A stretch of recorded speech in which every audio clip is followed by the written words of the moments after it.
Jangan lupa like, komen, dan subscribe channel YouTube TVRI Bengkulu, serta nyalakan lonceng notifikasinya.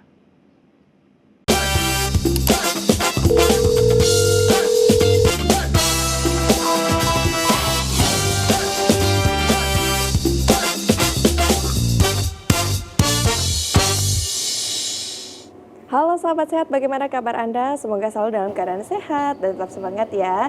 Senang sekali sahabat sehat, hari ini saya Julia Hartanti kembali menyapa Anda dalam Dokter Kito bersama Kita Sehat. Nah sahabat sehat, kali ini Dokter Kito hadir dengan tema pertolongan pertama pada luka. Nah luka ini bisa terjadi di mana saja ya sahabat sehat, bisa jadi di rumah, bisa jadi di tempat kerja, atau bisa jadi juga di jalan. Nah bagaimana sih cara penanganannya yang tepat agar tidak infeksi dan menjadi luka yang lebih serius? Ini kita akan bahas bersama dua narasumber cantik yang sudah hadir bersama dengan kita. Langsung saja kita sapa yang pertama, ada Dokter Bella. Halo dokter. Halo. Cantik sekali. Bagaimana kabarnya dok?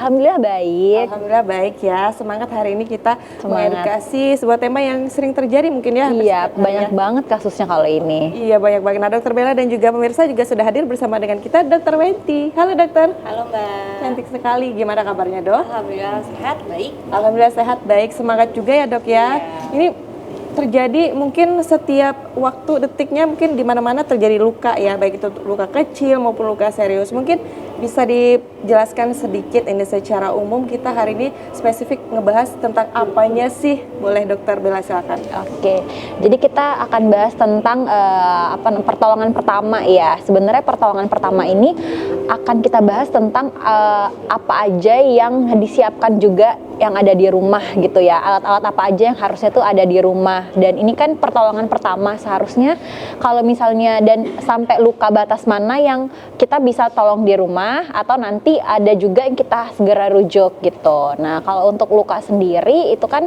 pasti akan terjadi, pasti semua orang juga udah pernah ya yang mengalami luka, entah itu dia dari luka lecet ataupun dia luka robek, atau bahkan ada luka bekas gigitan hewan, itu juga termasuk dari pembahasan kita pada hari ini. Nah kalau untuk luka sendiri itu definisinya sih sebenarnya hilangnya dari ini ya, jaringan gitu ya. Jadi akibat adanya trauma gitu. Traumanya bisa banyak, bisa dari trauma tumpul ataupun trauma tajam gitu.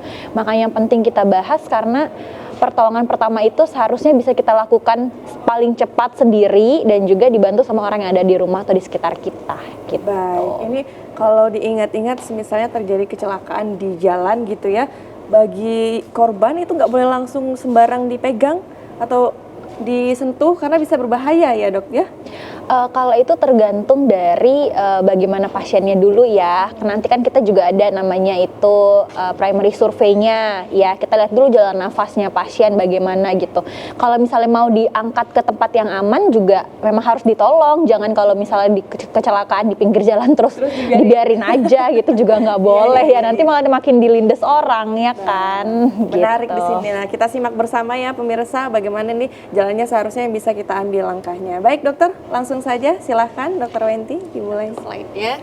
Jadi pembahasan kita sebenarnya luka ini yang awam-awam aja, yang ringan-ringan aja, yang sering terjadi di lingkungan, di rumah misal, mungkin tergores ya, atau misalnya kepotong pisau, atau bahkan digigit anjing mungkin. Nah, jadi kita akan bahas yang sering-sering terjadi di rumah atau di lingkungan sekitar. Supaya apa? Supaya penanganannya tepat dan tidak panik nantinya. Kita masuk ya, pertolongan pertama pada luka. Sebelum itu kita harus tahu dulu, jadi luka itu adalah hilangnya atau rusaknya sebagian jaringan tubuh. Yang mana jaringan tubuh itu, kalau kita lihat di gambar, ini adalah kulit kita ya. Bagian paling atas namanya epidermis atau bagian terluar. Ini yang biasanya kalau sering kena lecet-lecet nih, kegores-kegores sedikit. Nah, yang rusak itu bagian epidermis. Kalau lebih dalam lagi, misal ketusuk paku, ketusuk sesuatu, lebih dalam lagi bisa sampai ke dermis bagian tengah ya, dimana di sini sudah ada pembuluh-pembuluh darah yang banyak dan besar. Kalau yang di atas kan masih tipis-tipis tuh ya. Jadi kalau jadi lecet, perlukaan merahnya pun nggak terlalu besar atau nggak terjadi perdarahan yang hebat ya. Kalau yang bagian dalam lagi sudah ada bagian saraf dan perlemakan ya, di sini yang lebih parahnya lagi. Jadi nanti luka itu akan dikategorikan berdasarkan tingkat keparahannya, terus kemudian berdasarkan letaknya atau posisinya, dan juga berdasarkan penyebabnya. Ya. Kita balik ke definisi ya. Jadi keadaan ini dapat disebabkan oleh trauma benda tajam yang tadi ya. Kemudian ataupun benda tumpul. Jadi kayak terbentur, misalnya terbentur sofa. Sofa itu adalah benda tumpul, tapi itu bisa menyebabkan luka. Luka apa? Bisa luka memar, bisa luka lecet ya. Kemudian perubahan suhu juga, misalnya panas ya. Kayak kena air panas, nah itu juga bisa ya. Yang terlalu dingin kayak es batu itu juga bisa menyebabkan perlukaan ya. Kemudian zat kimia, ini yang paling sering mungkin kita sering dengar air raksa seperti itu ya, yang zat-zat kimia yang berbahaya. Ledakan bisa seperti bom mungkin ya. Kemudian sengatan listrik, ini juga salah satu jenis perlukaan yang berbahaya atau yang akibatnya sangat fatal kalau sengatan listrik ya, ataupun gigitan hewan. Jadi gigitan hewan adalah jenis dari luka, namanya luka gigitan hewan ya. Oke. Kalau bahasa medisnya vulnus, nanti akan tersebar misalnya vulnus morsum karena digigit hewan, vulnus yang lain-lain juga ada nanti ya. Oke, nah untuk penyembuhan luka, jadi sebenarnya luka itu bisa sembuh sendiri loh. Jadi kalau orang zaman dahulu, kita baliklah zaman-zaman kapan itu kan belum ada lah ya teknologi seperti sekarang, belum ada obat-obatan yang canggih-canggih. Jadi luka itu biasanya sering dibiarkan. Memang benar penyembuhan luka itu bisa secara alamiah terjadi, tapi prosesnya itu akan lebih lama biasanya dan balik lagi ke tubuh seseorang, karena setiap tubuh respon tubuh menghadapi luka atau menghadapi serangan infeksi itu kan berbeda.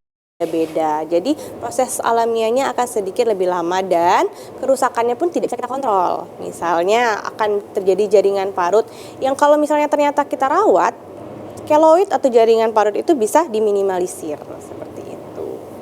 Kemudian jadi merupakan respon alamiah proses biologik tubuh untuk memperbaiki sendiri kerusakannya. Karena kita tahu tubuh kita itu punya regenerasi sel atau akan terus memperbaharui atau memperbaiki, kecuali di bagian otak atau di bagian persarafan dia tidak bisa memperbaiki ya.